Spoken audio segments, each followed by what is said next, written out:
میں ایک حافظ قرآن کو مار دیا گیا تھا دہلی میں، اس کی لاش ٹرین میں ملی تھی۔ ایسے کئی نوجوان ہیں جو گھر سے محنت مزدوری کے لیے نکلے، کام پر گئے یا اپنے کام پر بھی نہیں پہنچے اور راستے میں وہ موب لنچنگ کا شکار ہو گئے۔ کسی نے گائے کی تسکری کے الزام میں ان کو مار دیا، کسی نے چوری کے الزام میں پیٹ دیا، اور کسی نے صرف اس لیے کہ ان کے چہرے پر داڑھی ہے اور سر پر ٹوپی ہے ان کی زندگیوں کو ختم کر دیا گیا۔ یہ ماحول، یہ سنسکرتی، یہ فسطائیت اس ملک میں پروان چڑھتی جا رہی ہے۔ اور جیسے کہ آج کے ادگھاٹک رنجن ٹکلے صاحب نے فرمایا ہے کہ جہاں آپ دیکھتے ہیں کہ 6 دسمبر 1992 کو مسجد توڑ دی جاتی ہے اور موب لنچنگ کے ذریعے اس ملک میں دھمال مچا دیا جاتا ہے، اور سب سے بری بات تو یہ ہوتی ہے کہ کورٹ فیکٹس کی بجائے آستہ پر فیصلے دن رکھتی ہے۔ یہ وہ پرابلمز ہیں، یہ وہ مسائل ہیں اقلیتوں کے، جس نے ایک بڑا سوالیہ نشان اقلیتوں کے سامنے کھڑا کر دیا ہے کہ اب کیا کریں، کیسے جئیں، کیسے سانسیں لے کہ اس ملک کی ہوا بھی اب زہریلی کر دی گئی ہے۔ میں ایک بار بنگلور گیا تھا دوستوں، اور وہاں ایک پروگرام ہونے والا تھا جس کے لیے میں اردو اخباروں کے دفتر جا رہا تھا، اخبار والوں کو انوائٹ کرنے کے لیے۔ میں ایک رکشہ میں بیٹھ کے سفر کر رہا تھا، شیواجی نگر جا رہا تھا، اس لیے کہ اردو اخبار کے میکسیمم آفیسز یا کاریالے شیواجی نگر میں ہیں۔ تو رکشہ والے سے میں نے کہا کہ کہیں مجھے، اس وقت میں سگریٹ بھی پیتا تھا، مجھے کہیں سے سگریٹ دلوا دیجیے آپ اور چائے بھی دلوا دیجیے۔ تو اس رکشہ ڈرائیور نے کہا کہ صاحب میں آپ کو یہاں کی بہت اچھی گلابی چائے دلواتا ہوں۔ کہا ٹھیک ہے پلا دیجیے آپ۔ وہ جب چائے پینے لگے، ہم چائے بہت اچھی تھی، اس میں کوئی ڈاؤٹ نہیں۔ اس رکشے والا نے کہا کہ صاحب اگر اجازت ہو تو میں ایک شعر عرض کرنا چاہتا ہوں۔ آپ یہ دھیان میں رکھیے کہ ایک رکشے والا شعر سنا رہا ہے اور میں پترکار ہوں، میں اخبارات کے دفتر جا رہا ہوں، آفیسز جا رہا ہوں۔ اس نے کہا کہ میٹھی گلابی چائے بھی کڑوی لگی مجھے، میٹھی شکر مگر جی، میٹھی گلابی چائے بھی کڑوی لگی مجھے، زہر ایسا روز نامے کی ایک سطر میں تھا۔ روز نامہ مس دینک۔ تو یہ حال آج ہو گیا ہے سب اقلیتوں کا، یعنی مائنورٹیز کا۔ اس ملک میں سب سے بڑا سوال سیکورٹی کا ہے، اس کے بعد میں پھر دوسرے مسائل کھڑے ہوتے ہیں، ان کی تعلیم ہے، ان کا روزگار ہے، اور پھر ان کے بچوں کا مستقبل ہے، ان کی آنے والی نسلوں کا مستقبل ہے۔ لیکن آج گھر سے باہر نکلتے وقت ہر آدمی کے ذہن میں یہ سوال پیدا ہوتا ہے کہ میں جب جاؤں تو میرے ساتھ کیا ہوگا۔ ایک بہت بڑے افسانہ نگار تھے جوگندر پال، شاید آپ لوگوں نے نام سنا ہوگا، اورنگ آباد میں ایس بی کالج کے وہ کچھ عرصہ پرنسپل بھی رہے ہیں، ابھی پچھلے کچھ سال پہلے ان کا دیہانت ہوا دلی میں۔ ان کا ایک افسانچہ ہے، افسانچہ میں چھوٹی شارٹ اسٹوری، اور جوگندر پال نے کچھ لائنوں والی 2-4 لائن 10-12 لائن کی شارٹ اسٹوریز بہت زیادہ لکھی ہے، جسے اردو میں افسانچہ کہتے ہیں۔ تو ان کا ایک افسانچہ ہے کہ آج بھی میرے ساتھ وہی ہوا، آج بھی میرے ساتھ وہی ہوا جس کا مجھے ڈر تھا، آج بھی میرے ساتھ کچھ نہیں ہوا۔ دوستوں، اگر آج کا نوجوان مائنورٹی کا باہر نکلتا ہے نوکریوں کی تلاش میں، تو چپلیں گھس جانے کے باوجود بھی اسے نوکری نہیں ملتی۔ اگر وہ قابل بھی ہے، کوالیفائڈ بھی ہے، تو اس کا نام جاننے کے بعد لوگ اسے معذرت کر لیتے ہیں، ایکسکیوز کر لیتے ہیں۔ کسی دوسرے شہر میں اگر کوئی مسلم یا مائنورٹی کا نوجوان یا کوئی بھی شخص جائے تو ہوٹلز میں یا کرائے کا روم حاصل کرنے کے لیے بھی اس کو انہی پرستتیوں کا سامنا کرنا پڑتا ہے. لوگ اس کا نام دیکھنے کے بعد یا اس کا اس طرح کا حلیہ دیکھنے کے بعد اس سے معافی چاہ لیتے ہیں کہ بھائی ہمارے پاس کوئی جگہ نہیں ہے. اگر اس دیش میں، جس دیش کے دستور نے سارے انسانوں کو مساوی یا سمان حقوق دیے ہیں، اگر وہاں بھی آج سرکاری دفتروں میں، تعلیمی اداروں میں اور رہائشی علاقوں میں ان کے لیے اگر جگہ نہیں ہے تو پھر یہ اقلیتی نوجوان کہاں جائے گا؟ آج اس ملک میں ایسے حالات پیدا کیے جا رہے ہیں، وہ حالات جو دہشت نے پیدا کیے ہیں، وہ خود ایک دہشت کو جنم دینے کی پرستتی پیدا کر رہے ہیں.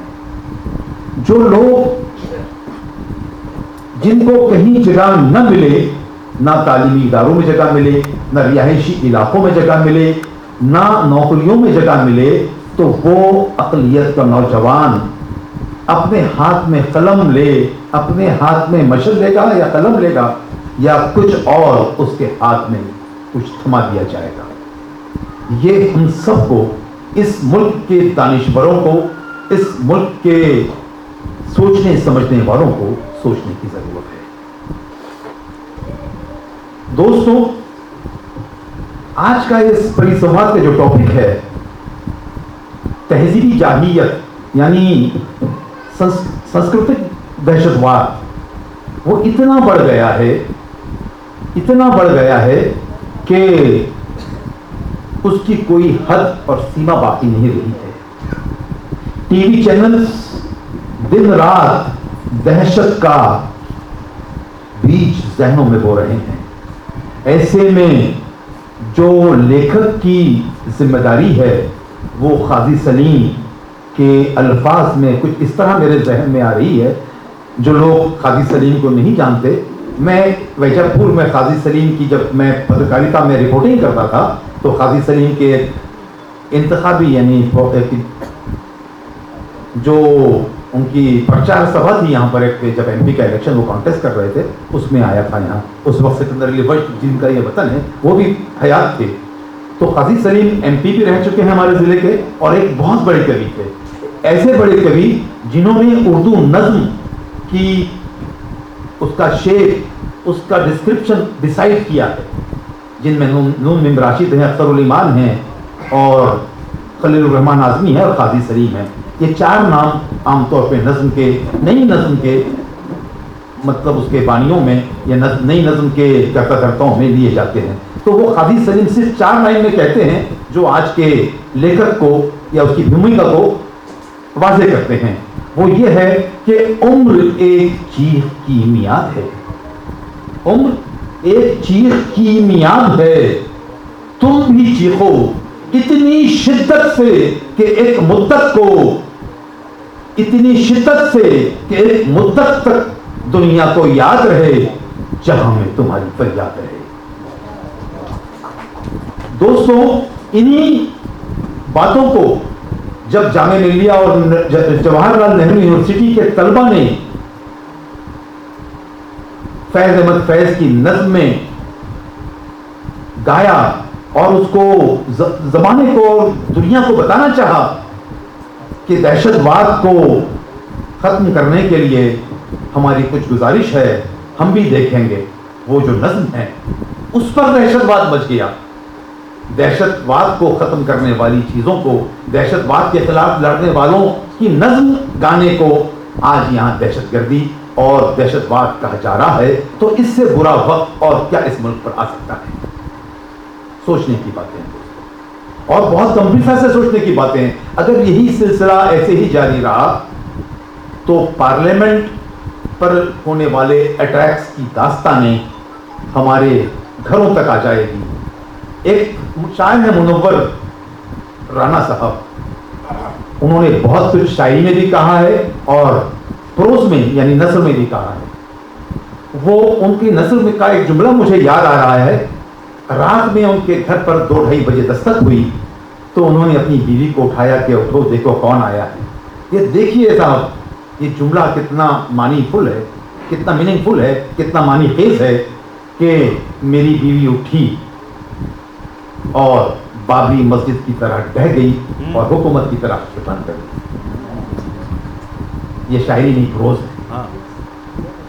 ये लेखक है जो अपना पैगाम इस तरह से एक एक दो दो जुमलों में पहुंचा कर अपनी भूमिका निभाता है, तो उस लेखक के पीछे पूरा एक फिस्ताई ताकतें किसी दुश्मन मुल्क की तरह उसके पीछे लग जाती है।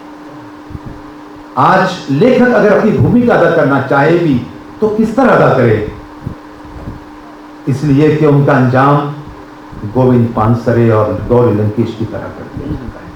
अगर कोई न्याय करना चाहे तो लोहिया जैसा उसका अंजाम होता है।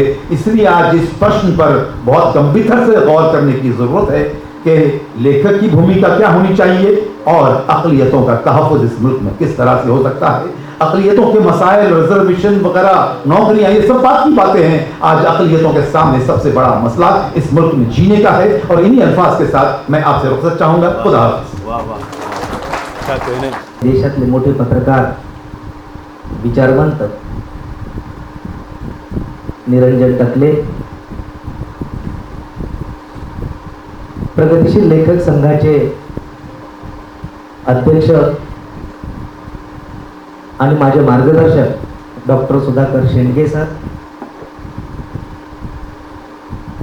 डॉक्टर समाधान इंगळे, या मंचावर उपस्थित असलेल्या माझ्या भगिनी, माझ्या मार्गदर्शक, महाराष्ट्रातल्या ख्यातकीर्त कवयित्री डॉक्टर प्रतिभा आहिरे, डॉक्टर बाबासाहेब आंबेडकर मराठवाडा विद्यापीठातील विद्यार्थी कल्याण मंडळाचे संचालक आणि इंग्रजी विभागाचे प्राध्यापक डॉक्टर मुस्तजीब खान सर, माझे समव्यवसायी अबू बकर, युवा मित्र रामप्रसाद वाहळ आणि या परिसंवादासाठी उपस्थित असलेले सर्व बंधू भगिनींनो,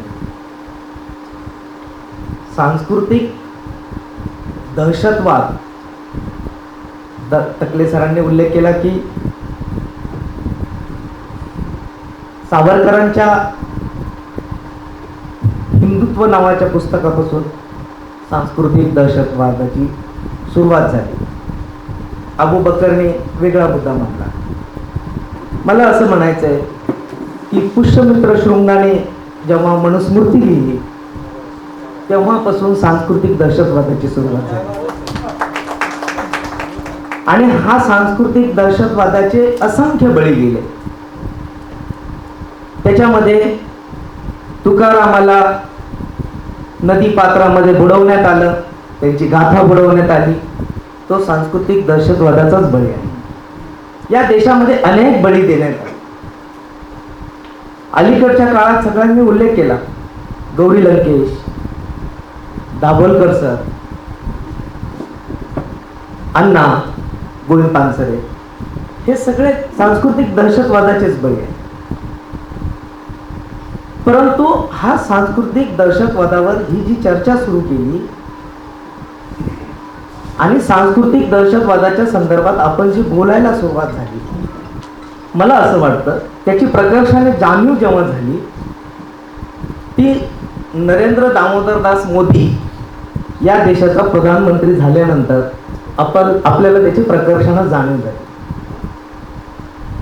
तुम्हाला आठवत असेल 26 मे 2014 पार्लमेंटमध्ये जाताना संसदेच्या पाया पडतो हा माणूस, संसदेच्या पायरीचे पाया पडतो, अश्रू ढाळतो. तर तो जो दिवस आहे तो दिवस हा भारतीय लोकशाहीसाठी एक ब्लॅक डे, काळा दिवस आहे आणि सांस्कृतिक दहशतवाद ठरवून पसरवायचा याची नीव त्या दिवशी ठेवण्यात येते. आणि म्हणून त्या 26 मे 2014 जो दिवस आहे तो खोटारडेपणाचा दिवस आहे. आणि म्हणून या खोटारडेपणावरती डॉक्टर राहत इंदुरेंचा एक सुंदर शेर आहे. ते म्हणतात, झूठों ने झूठों से कहा सच बोलो, झूठों ने झूठों से कहा सच बोलो, सरकारी ऐलान हुआ है सच बोलो. घर के अंदर झूठों की मंडी है, घर के अंदर झूठों की मंडी है और दरवाजे पर लिखा है सच बोलो। गुलदस्ते पर एक जही लिख रखा है, गुलदस्ते के अंदर क्या है सच बोलो। गंगा मैया डूबने वाले अपने थे, नाव में किसने छेद किया है सच बोलो। क्या बात है, क्या बात है, वाह वाह। असं डॉक्टर आहात इंदुरी म्हणतात. आणि हा नरेंद्र मोदी हा पार्लमेंट मध्ये अनेक वेळा लढतो. रोहित वेमुलाच्या संदर्भात इतकं देश पेटला, जसं आता किसान आंदोलनाच्या वेळेला जसा पूर्ण देश एकत्र आला, तसंच रोहित वेमुलाच्या वेळेला आला. आणि तिथे पार्लमेंट मध्ये एक देशाचा प्रधानमंत्री म्हणतो की दलित पे गोली चलाने के पहले मुझ पर गोली चला. हे प्रधानमंत्र्याचं वाक्य की दलित पे गोली चलाने के पहले मुझ पर गोली. पण मला असं म्हणायचं आहे की रोहित वेमुलाच्या इन्स्टिट्यूशनल मर्डरच्या संदर्भात मात्र नरेंद्र मोदी काही कारवाई करताना दिसत. तर हा जो प्रकार आहे हा सांस्कृतिक दहशतवाद पसरवण्याचा एक महाभयंकर प्रकार आहे. मला असं म्हणायचं आहे की 26 जानेवारी 2015ला म्हणजे पहिला प्रजासत्ताक सत्तांतर झाल्यानंतर नरेंद्र मोदी प्रधानमंत्री झाल्यानंतर पहिला प्रजासत्ताक आला आणि त्यांनी भारतीय संविधानाच्या उद्देशिकेमध्ये बदल केला. त्यांनी काय केलं, धर्मनिरपेक्ष आणि समाजवाद हे दोन शब्द ड्रॉप केले. ते म्हणे ते घटना दुरुस्तीमध्ये नंतर आले होते आणि धर्मनिरपेक्षला ते पंथ निरपेक्ष म्हणतात. म्हणजे ही वाटचाल जी आहे एक अनामिक दहशतवाद, एक अनामिक हुकुमशाहीकडे आपली वाटचाल सुरू आहे असं मला वाटतं. आणि ते काय काय करतात त्याच्यामध्ये, तर सगळ्यात पहिलं त्यांनी केलं UGC जे आहे university Grant commission. University Grant commission जे सर्व विद्यापीठांना वित्तीय सहायता करण्याचं काम करतं, ते युनिव्हर्सिटी ग्रँट कमिशन बरखास्त करण्याचं बिल त्यांच्याकडे आहे, ते टेबल होणार आहे. त्याशिवाय अखिल भारतीय तंत्र शिक्षण परिषद हे सुद्धा बरखास्त करणार आणि ह्या दोघांचं मिळून हायर एज्युकेशन काउन्सिल करणार. UGC एक स्वायत्त संस्था आहे, ती मनुष्यबळ विकास मंत्री, आता त्याला उच्च शिक्षण मंत्रालय म्हणतात, त्याच्या अंडरमध्ये येत नाही. उच्च शिक्षण मंत्र्यांना ते रिपोर्ट करत नाही UGCचा चेअरमन. परंतु यांनी केलं काय, तर हायर एज्युकेशन काउन्सिलचा जो चेअरमन होईल, अखिल भारतीय तंत्र शिक्षण परिषद आणि UGC याचं कॉम्बिनेशन करून हायर एज्युकेशन काउन्सिल होईल आणि हायर एज्युकेशन काउन्सिलचा जो चेअरमन होईल तो उच्च शिक्षण मंत्र्याला रिपोर्ट करेल, म्हणजे मनुष्यबळ विकास मंत्र्याला रिपोर्ट करेल. ही जी लोकशाहीची संरचना आहे, ही संवैधानिक स्ट्रक्चर जे आहे हे बदलण्याचं कटकारस्थान सातत्यानं सुरू आहे. दुसरं उदाहरण मी तुम्हाला सांगेन की आता जे बिपिन रावत गेले, चीफ ऑफ डिफेन्स स्टाफ, हे पदाची निर्मिती का करण्यात आली, या पदाची निर्मिती यासाठी करण्यात आली कारण तिन्ही सेना दलांचे जे प्रमुख आहेत त्या तिन्ही सेना दलांचे प्रमुख, त्यांचे तिन्ही सेना दलांचा जो प्रमुख आहे, 3 प्रमुख, आणि ते 3 प्रमुख कुणाला रिपोर्ट करत होते आधी, प्रेसिडेंट ऑफ इंडिया, भारताचे राष्ट्रपती हे तिन्ही सेना दलांचे प्रमुख असतात. परंतु नरेंद्र मोदींना असं वाटतं की जर अतिशय क्षुल्लक माणसाला मीच राष्ट्रपती करतो, मग तिन्ही सेना दलांचे प्रमुख राष्ट्रपतीला का रिपोर्ट करतात. तर तिन्ही सेना दलांच्या प्रमुखावरती CDS नावाचं एक पद निर्माण केलं, चीफ ऑफ डिफेन्स स्टाफ, आणि chief of defence staff will report to the prime minister, तो भारताच्या प्रधानमंत्र्याला रिपोर्ट करेल. अशा पद्धतीची रचना या देशामध्ये नरेंद्र मोदीच्या नेतृत्वात सुरू आहे. या देशात सुप्रीम कोर्टाचे एक्झिस्टिंग 3 जज न्यायपालिकेवरती ताशेरे होत आहे.